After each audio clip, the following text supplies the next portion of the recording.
am so excited, genuinely, truthfully excited, and so honored and humbled that she traveled all the way to Stoke-on-Trent. And we're going to have a wonderful chat. I'm so excited to speak to her. She requires little to no introduction.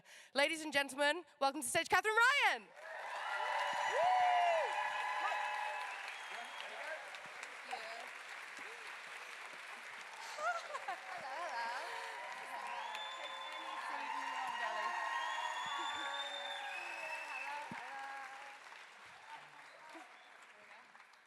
Hi.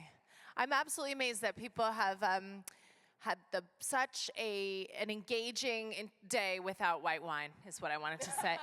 Like, you're paying attention, you're exuberant. I'm so excited to be the last one, and you're still awake. And I should have brought some white wine for people. Yeah, maybe that could be like a thing for next year. If I'd known, tweet me next time, wherever you are, wherever I'm going. I'll bring the margaritas. Yes. So I was going to start by going, you've done this, but then I thought it might be nicer to start out by asking you, out of all of the things you've done professionally, like steamrolling your way through a really male-dominated industry, like, like Netflix, all of these things that you've done, what's your proudest achievement professionally? I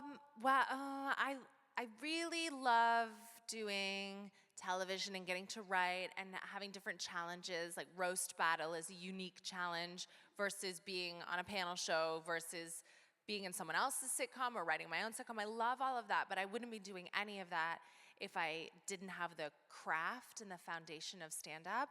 And so my favorite thing, and the thing that I'm most proud of always, is touring and writing a whole new show and then taking that to all the towns and the cities. Because I feel like comedy is a conversation, and you can't have a one-sided conversation with a camera, you know? And the fact that people still come to see me on purpose is what I'm proudest of. Because every time we put a new tour on sale, I think, oh gosh, this will be it. This will be the year that nobody comes, and my tour manager's really sad. And I'm touring in the autumn, and it sold out. 75% of the tour sold out really quickly, and I just thought, oh, like that makes me feel just really, really happy. That's all I ever wanted, was to do stand-up. Lovely. I did some stand-up over the years, and one of the things that people always say to me is, it's such like a baptism of fire in terms of like learning and growth. And I think one of the themes that we've been talking about is like how we tend to kind of adapt and build from failure. So can you share, I want you to think of maybe that thing, that moment when you were like, oh, I've really fucked this. And then maybe what you learned from it. Really done something badly? Yeah. Okay. Did you say I've really fucked this? Yeah, you know, when you're like, right. oh, I fucked this. Right. I fucked it. I thought, is that? I'm feeling that now with this question, perhaps. I fucked it. I thought you meant like a producer or director. Shagged my way to the middle. No, I didn't at all. I've actually never slept with an employed man. I have a type, and it's not good enough for me. That's not true. I was talking to one of my ex-boyfriends backstage, who my husband's fine with me being friends with, and he won a Tony Award today for his work on Broadway. Maybe he's gay. Who knows? Who knows? But he's very successful. So that's not true. And I think we do that sometimes. We go, I'm bad at this. I choose really terrible men. That's not true. I had one nice boyfriend before I met my husband. I feel like I never stop trying. So one micro example of where I really fucked something, and I want to do well all the time. I don't really mind if people don't like me. I don't take it personally. I think I'm really good at separating my work from myself, and I think that's possible to do in every industry, to be like, well, this is my product, or this is my brand, or this is my vocation, and I am separately to that a woman and a daughter and a mother and a friend, and it's not a criticism of that. So if people don't like what I do, it's usually fine.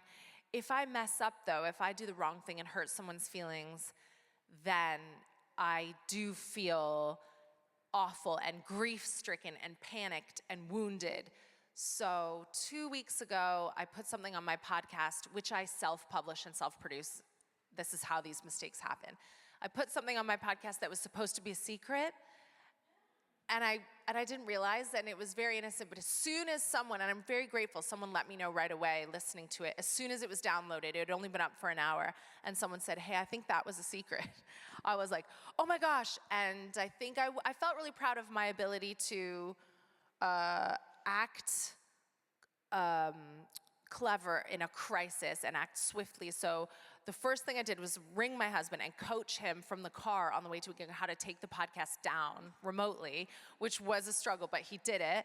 And then I rang my friend's agent, whose secret I had told, and I let the agent know, I've told someone's secret by accident. It was really innocent. This is what I did. I'm gonna find out how many downloads the podcast had for you. I've deleted it already. I'm gonna upload a clean copy in the morning. I'm really sorry. If my friend doesn't freak out too much, let me know, I'll send flowers. Like I fixed it, and I think it's important when you do mess something up or you fail at something or you make a mistake, not to lose your head and to just take the damage control and think of like, okay, well that's how I made that better, and I did something bad, but then I fixed it pretty well. If that answers your question. Like that's the only thing I care about. I don't really care if I have a bad gig, but I really care if I hurt someone's feelings or if I betray someone's trust. And then you need to stay calm in those moments. I think a nice question that I think will be really interesting for people is, how have you got to the place where you can say, I don't care if I have a bad gig? Because I feel like my guess, from reading your book and watching everything you've done, my guess is that's been a journey. Yeah. Like a journey. I still care a little bit. I know that people have come out to enjoy themselves and they've invested in a ticket and parking and maybe paid the babysitter. I don't want to have a bad gig ever. And there is this pressure no matter what. I did a new material gig last night, and you have to be comfortable in the silence of your new jokes not doing well. And there's a challenge when faced with all these people who are excited to see you because you're on the telly, and they think, oh, she's gonna be great. And it's like, well, you haven't seen this. My musings, my little meanderings before they become funny. So you have to just be calm in the silence of letting some of that material die and having a very confused audience. Because the easiest thing to do is to pull the chute and to go, well, I have this old material that I know works, and I'm gonna just rest on that instead. But then you'll never progress if you do that. So I think the first step is just the experience of learning that you have to have bad gigs to have good gigs again.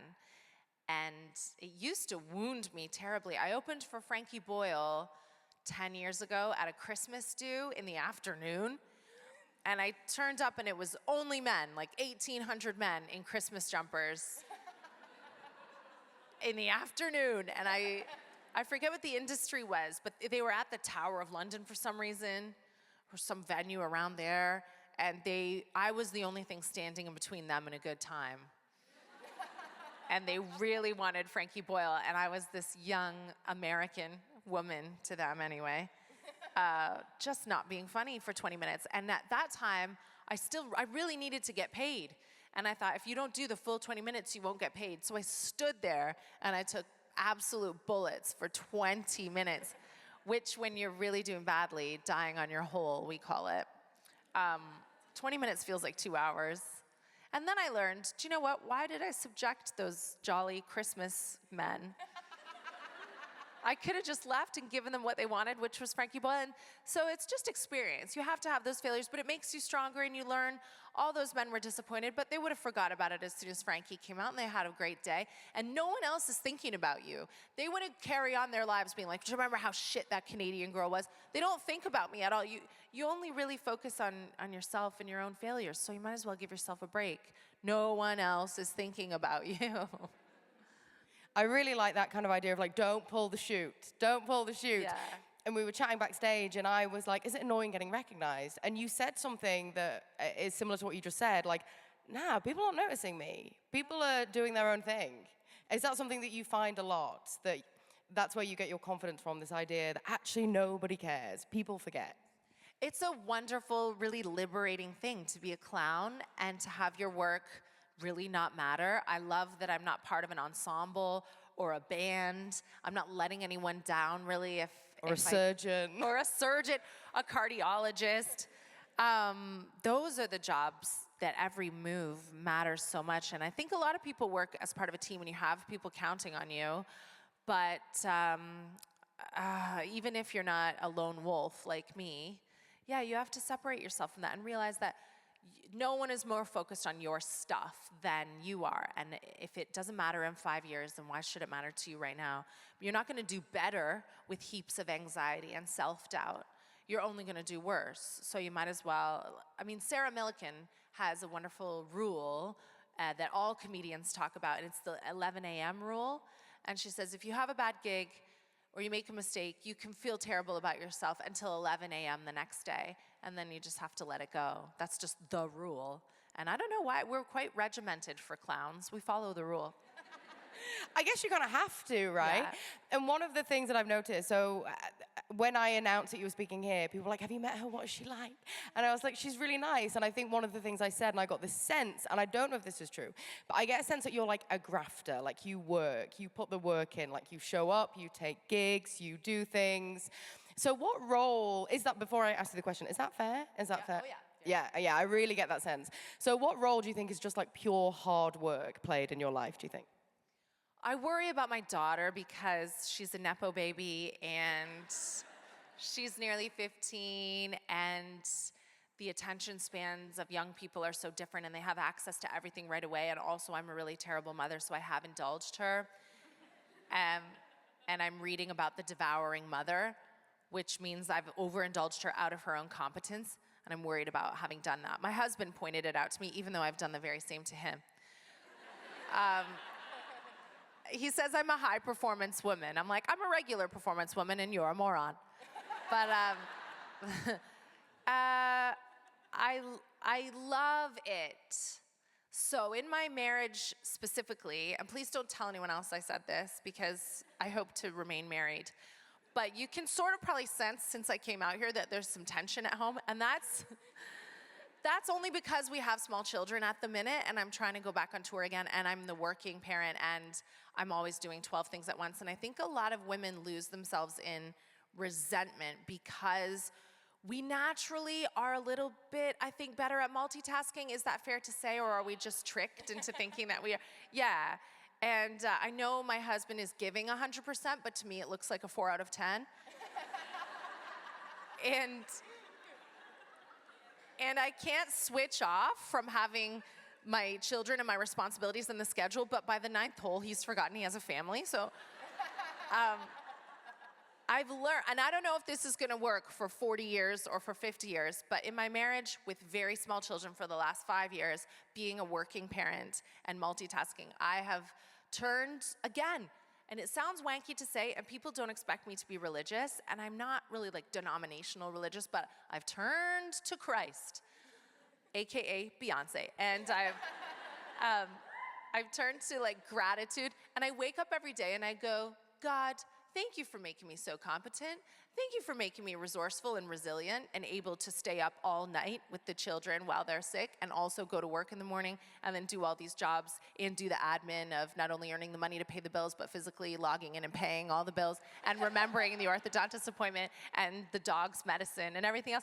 You know what I mean? So I hope that just by being grateful about those natural abilities in my life, rather than resenting that I'm the one doing the things, I can delay a facelift. And yay!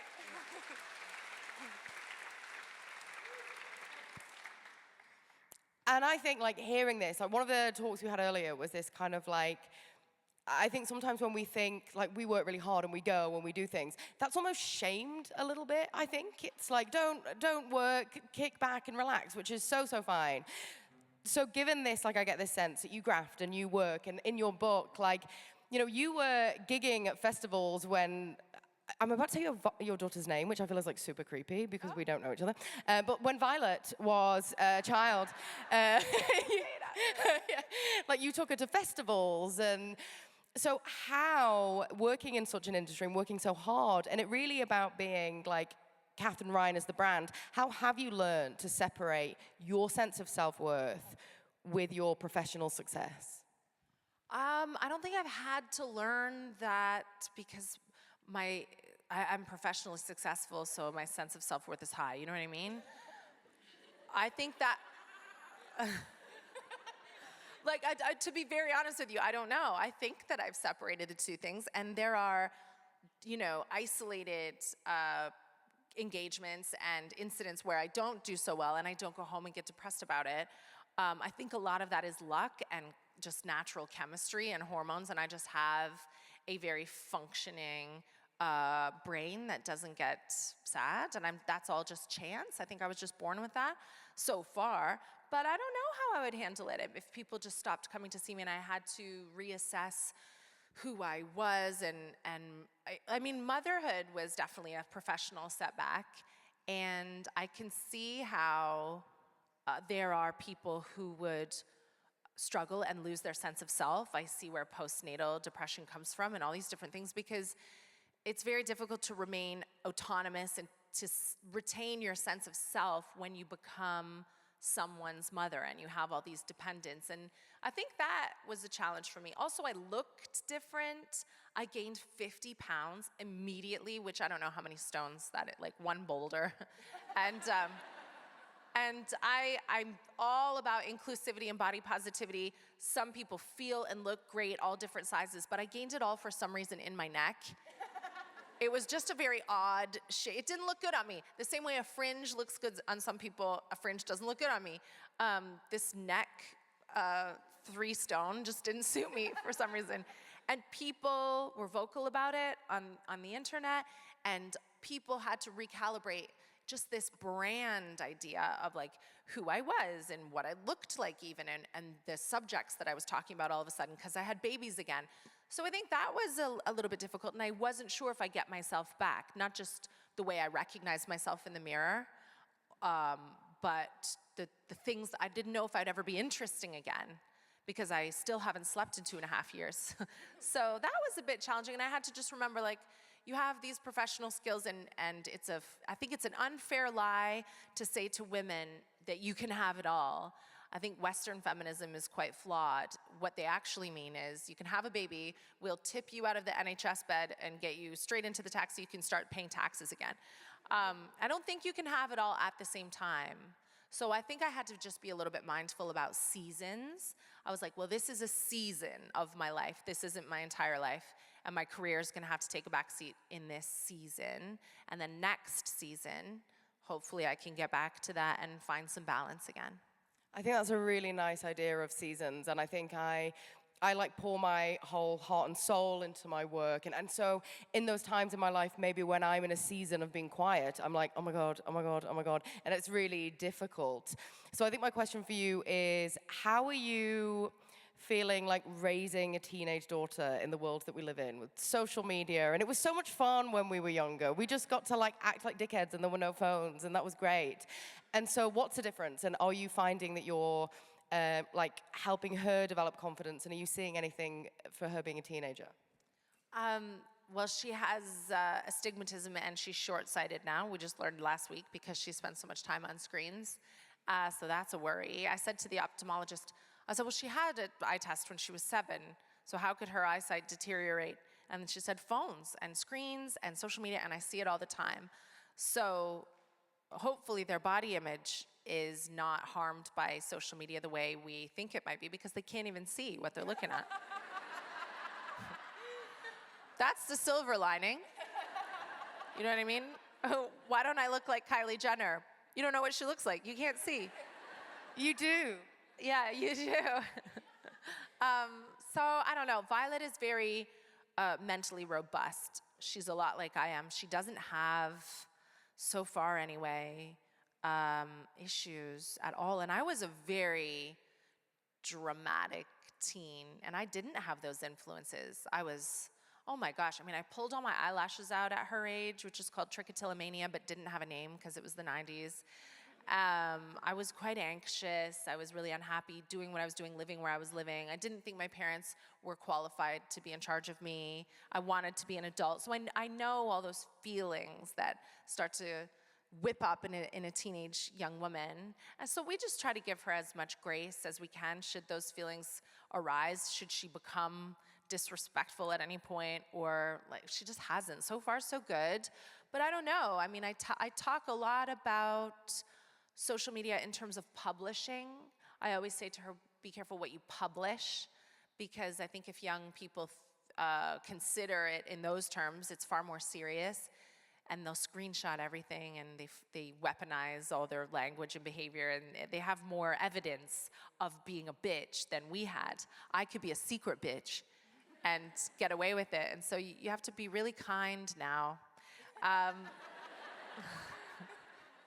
Luckily, she is. And we talk about consent, and we talk about advocating for people who might be more vulnerable, who need your voice. We talk about all that stuff, but I mean, I don't know. It could become more relevant in the next 2 years, but so far, she's a very young 14, almost 15. You mentioned social media, so let's talk about trolls. Have you ever, I imagine you've been trolled. Yeah, a little bit, but not too bad. Really? How do you deal with it? So you wake up in the morning and everyone's like, just saying whatever nonsense shit that they say. How do you deal with it? How do you kind of like move on? I don't even need to move on. I don't care. I think it's about giving allowance for people to disagree with you and being gracious with them. So I don't expect everyone to like me. I start the day like that. And I didn't realize that not everyone's that way. Some people really think, oh, I hope everyone likes me today and I make a good impression. And I care so much what Susan from accounts has to say, and like Kevin online with a football club profile picture. Like I don't know. I hope he finds me sexy today. I don't know what people are thinking.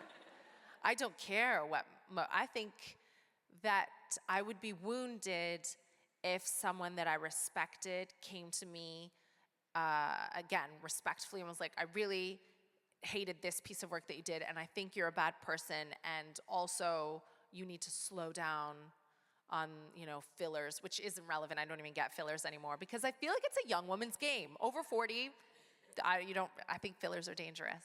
Anyway, Botox is fine though.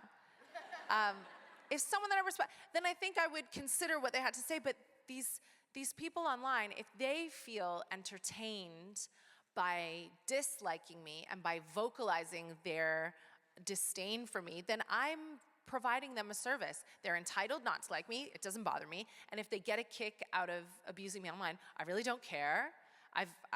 They're a fan as much as anyone. And if I can turn it into a funny interaction, then sometimes I amplify it. Like this one guy commented on a video just the other day. He said, it was Daniel something. He said, Katherine Ryan is a bully comedian and she's not a nice person. And I replied, go fuck yourself, Daniel. because I want to, I think it's better to legitimize Daniel's worldview. Like, he likes to think that, so I'm gonna help him out thinking that. I thought it was the funniest answer. It doesn't bother me. I'm not here to correct people. Daniel will be like, yeah, she is a bitch, I'm right. And now Daniel feels good about himself because he was right. Yes, yay, Daniel. Go fuck yourself, Daniel. I loved it. It really made me happy. I loved that interaction with Daniel. And he probably saw that and he was like, whoa, she replied. Yeah. Yeah. And it gave me a little chuckle. I thought it was funny. You have to, this is why I think comedy is so important. Whether you want to be a comedian or you like going to see stand-up comedy or you don't, or you listen to funny podcasts or whatever, just having a sense of humor about yourself, about the darkest things in your life. You're not mocking those things. It'll be trauma adjacent. It'll be beside the bad thing or the hard thing or the scary thing. Just having a sense of humor about myself all the time in every situation is my greatest gift from my Irish lineage, or I don't know where it comes from, but thank God that I am not so earnest and take myself so seriously and put spandex on and bike with 16 other dads every Sunday morning. God. It's so important. I think to be able to laugh at yourself and really not take yourself seriously and meet your flaws.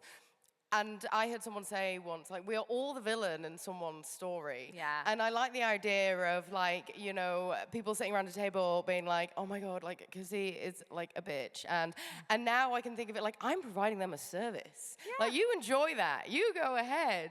Yeah. Okay, so one of the things I've been thinking about lately is how tricky it was growing up as, like, a millennial in like the noughties time. And have you seen that meme? I don't know if anybody else has seen it, but I think it was it Jessica Simpson? And she looked amazing. But it was when she put some weight on. And it's a meme, and it was like, if Gen Z want to understand millennials, then know that we were told this is like the worst someone can look. Has anybody seen that? Yeah. Okay, yeah. So I've been thinking about how difficult that was. So my question to you is, kind of growing up as part of that like millennial culture, how do you perceive maybe like confidence or self-belief differently now to how you did when you were younger? I certainly grew up thinking that the best thing that you could be was pretty and soft and gentle and non-threatening and likable, and I would try to make myself fit into those spaces. And a really great comedian, Amanda Seales, posted today, and it's not her quote, it'll be someone else's quote, but this is how social media works. So I'm going to attribute it to Amanda Seales for today. You said you can fold yourself up as small as you like, and you will still be too big for the people who wish to take your space. So unfold. That was the gist of the quote. But I loved that. I always tried to be the kind of girl, and I use the word girl because we spoke about ourselves. You could be 40, like, oh, well, I'm just a girl who wants to, and we were infantilized, and we all had skin-colored hair and hair-colored skin, and belly chains, and I was influenced by pop stars, and in a music industry, especially now that we're starting to unravel what that teen pop machine really was, which was full of abuse and drugs, and you just look at some of the pop stars that we grew up, well, I grew up watching. I'm an elder millennial. I'm like the last year that you can be a millennial, and I'm older than you. But like, I loved Britney before she was really unwell, and that's what that system on a grand scale does to someone, but it surely has ripple effects to the young women and men who grew up watching that too. And that must be written on the canvas of who I am somewhere, somehow. I still have probably some internalized misogyny. I still value being glamorous, certainly on stage. I did find it difficult when my body changed when I had my kids.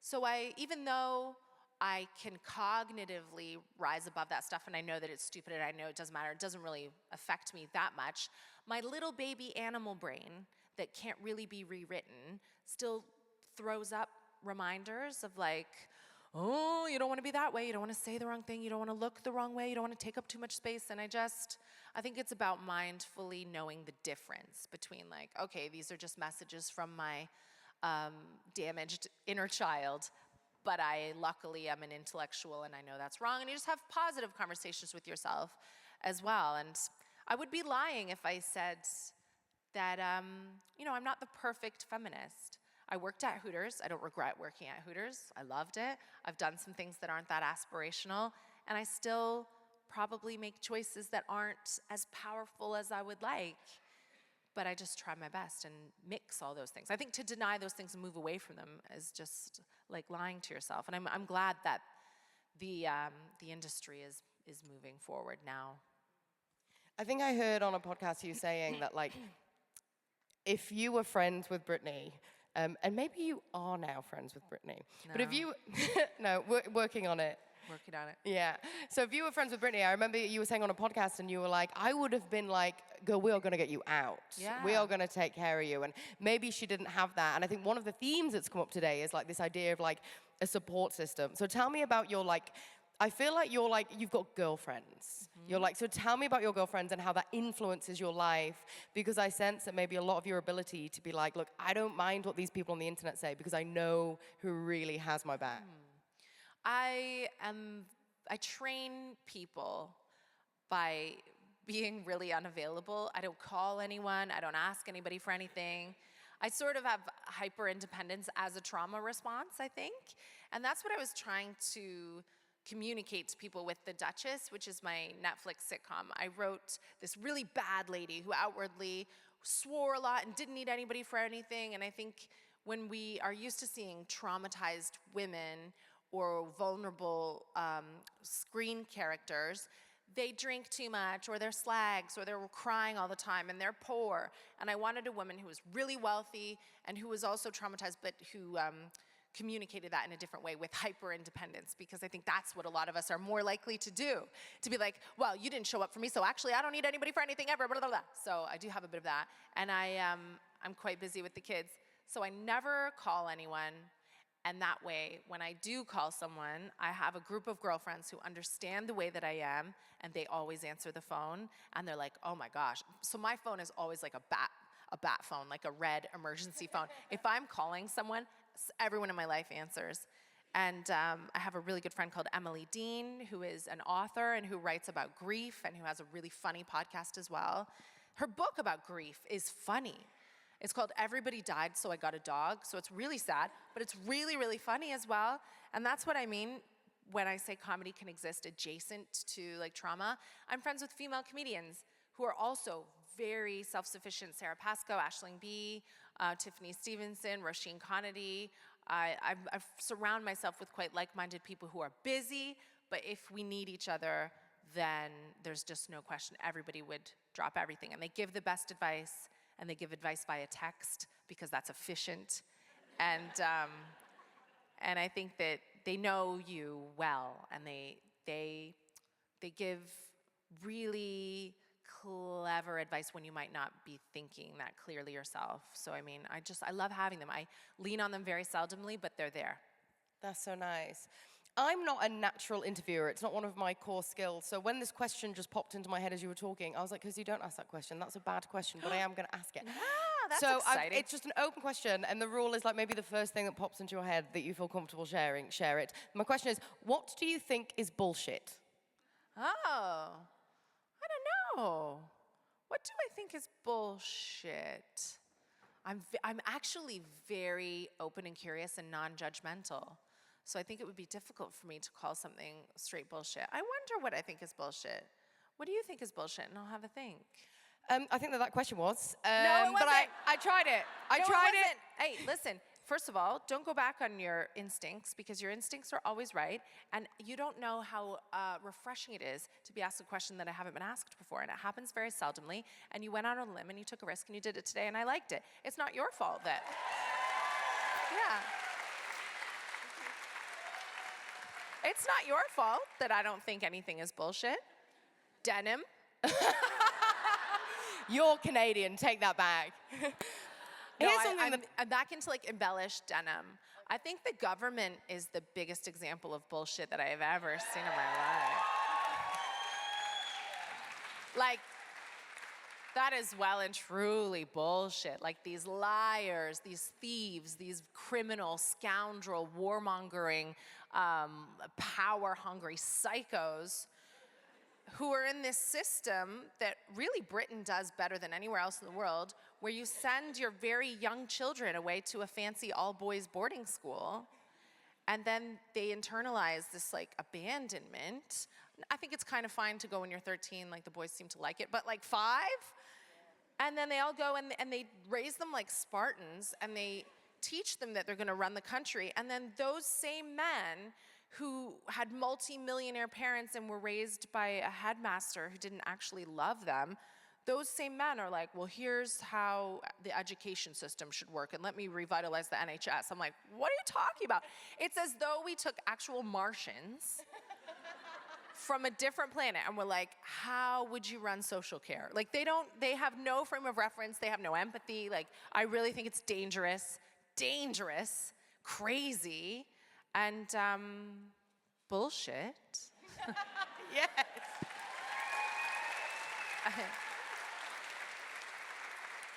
But the last thing I'll say on that is that you have this other thing in the UK that we don't have in Canada, which is everyone seems to submit, whether you do it consciously or subconsciously, to this idea of class, and that the upper class is better than you and should rule you and should lead you. And people apologize all the time for being working class, or they're proud to be working class, but then they're like, oh, well, I'm just, and you accept that there are these people who own property portfolios that they gathered during slavery, and then even the name working class.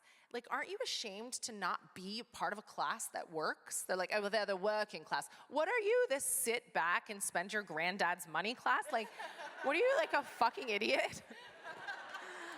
So, they're not better than you. No, I'm kind of glad I followed my instinct then, because I think that's maybe where I was trying to get to. Because one of the things that I think is bullshit, and I really think this is bullshit, I don't know how you were raised, but I was raised, this is my hometown, economically deprived hometown, and I was raised to have shame around success, shame around money. Oh, yeah. Like, and so maybe for you, was there a part of you when suddenly you were like, I've got money and I'm successful? Was there a part of you that was like, oh no, but will this make me bad?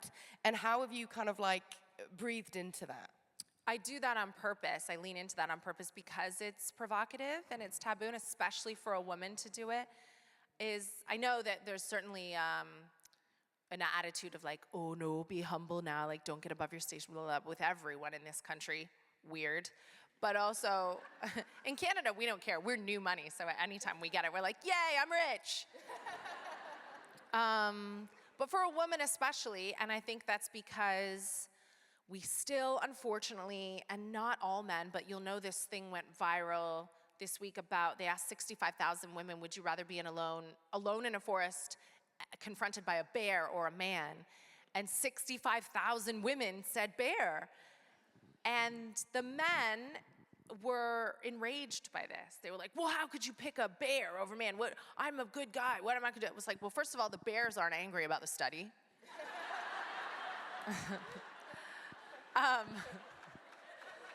Slow down.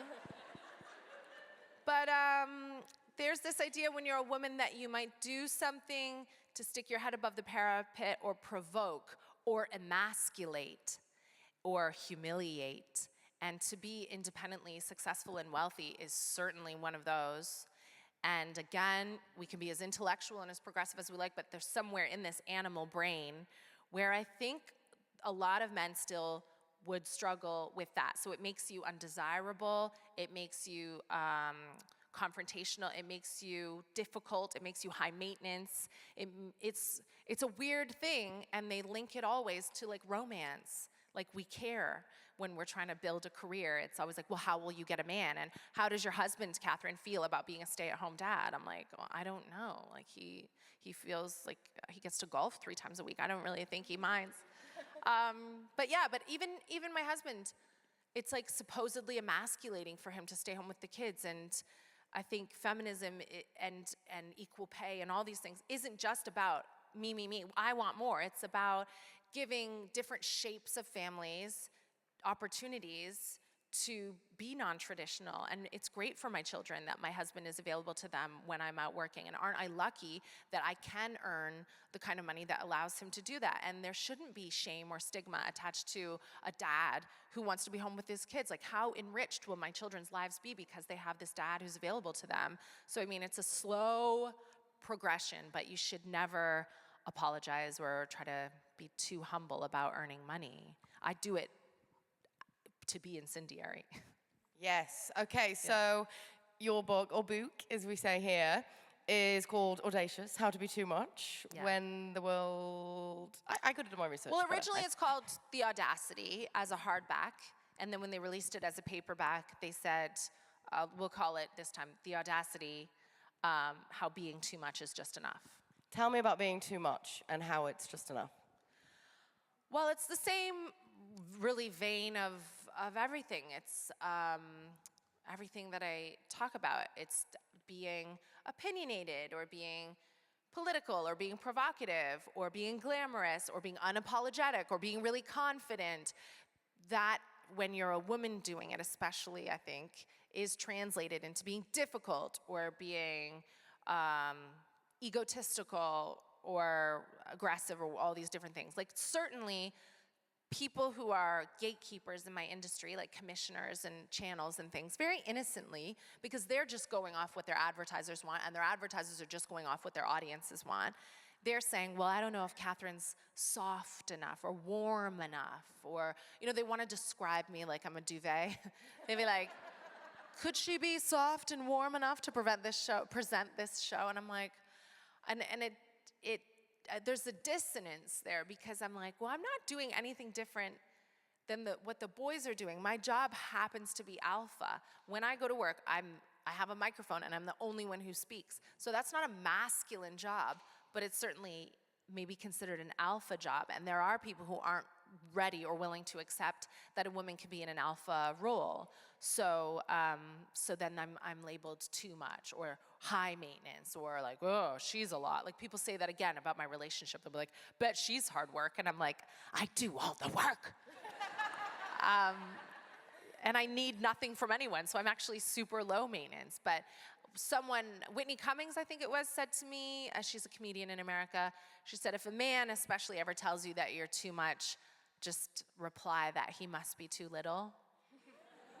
And then you might get murdered, so maybe don't scratch that. That was bad advice. So I think we have time for one more question. So I think my question is, we have a room full of people who are perhaps seeking, maybe the word is permission. Yeah. Seeking a bit more permission to be bold, to be audacious. What one piece of advice or what one statement would you give to all of us to kind of go in and try and defy the odds, perhaps in a way that you have? What would you say to us? Well, and I talk a lot about women, but that's my frame of reference. Like, I happen to be a woman, so I talk like that. But I feel like this advice extends to any minority, so any ethnic minority or socioeconomic background that's a minority, or like anything like that. A woman in my industry is a minority, and I think that all of that spectrum of people, we do have guilt about being audacious and going out and being confident and being unapologetic and living your best life. And I really don't know where that comes from, but I think I've been able to do what I've done unapologetically. And really, my goal was just to live a happy and comfortable life and to be able to do what I want. And this happens to be what I want to do, but it extends to every industry. Is I remind myself that I might only have one chance. I'm not so super sure about the afterlife. I'm as young today as I will ever be, and I'm as old as I'll ever been. And I think when you hear what people say on their deathbed, as long as you're kind and generous, that you just have to, I don't know how to say it in a way that, like, their regret would be doing the thing that they didn't, that their regret would be not doing the thing that they wanted to do. And you are dying on a spinning rock, and you do really only get one chance. And is it worth living your whole life to sit on your deathbed and go, oh, I was too shy to do that, or I didn't want to upset someone and do that, or I didn't believe that I could do that. And my mother and my grandmother are good examples in my immediate family of women who were strong and smart and talented, but maybe didn't have that extra push that I had. And I believe in ancestral trauma, and I believe in ancestral pain. And I think that for minorities especially, to look at the women or the people in your life who inspired you, everything that you do in your life, I believe that you drag them along with you. So everything my grandma should have done but wasn't really confident enough to do, I think she experiences my experience through me. And I'm influencing 7 generations behind me and the 7 generations ahead of me. So if you think of your life as being so fleeting, but also the influence that you have with all your ancestors and your children and your children's children, if you decide to have them, or your dogs, or your nieces and nephews who are watching you, then like what you do is so meaningful, and you might only get this chance. So you might as well just do it, because even if you did nothing, there are still gonna be people who criticize you. Samantha Jones in Sex and the City said, if I cared what every bitch in New York had to say about me, I'd never leave the house. Katherine Ryan, thank you so much. Thank you. Thank you.